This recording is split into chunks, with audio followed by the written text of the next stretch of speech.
구독과 좋아요 부탁드리면서 오늘의 간증 시작하겠습니다.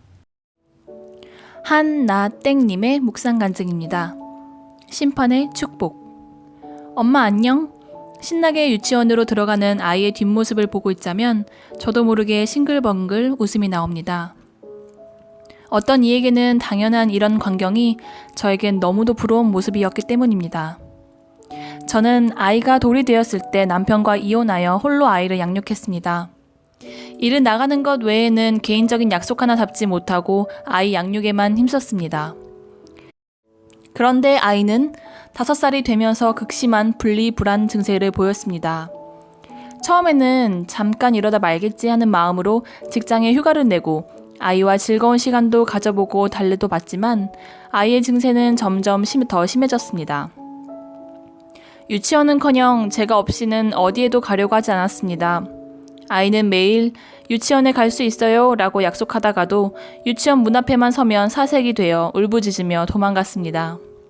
그런 아이를 억지로 떼어놓고 출근을 할 때마다 저는 하늘이 무너지는 것 같았습니다.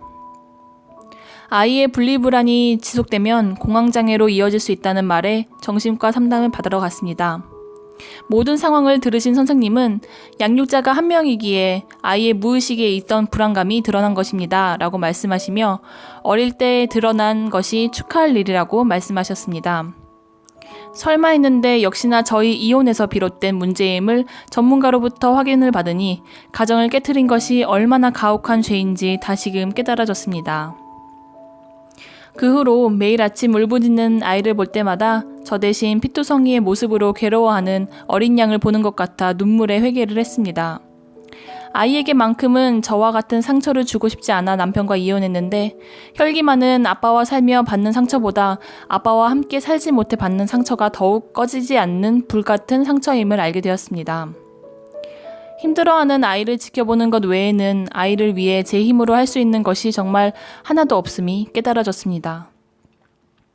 아이의 짐을 대신 지어줄 수 없다는 것이 인정되니 처음으로 아이의 행복보다 아이가 자신의 십자가를 잘 감당할 수 있게 믿음을 주세요 라고 기도하게 되었습니다. 이후로도 아이의 분리불안은 6개월간 지속되었습니다. 하지만 이런 상황이 제 삶의 결론임을 깨닫게 하시고 매일의 큐티 말씀과 소그룹 모임 지체들과의 교제로 위로해 주시는 하나님이 계셔서 그 시간을 견딜 수 있었습니다. 또한 힘든 시간을 겪고 나니 아이에 대한 욕심을 내려놓게 되어 아이가 유치원에 즐겁게만 가도 감사하게 되는 유익을 누리고 있습니다.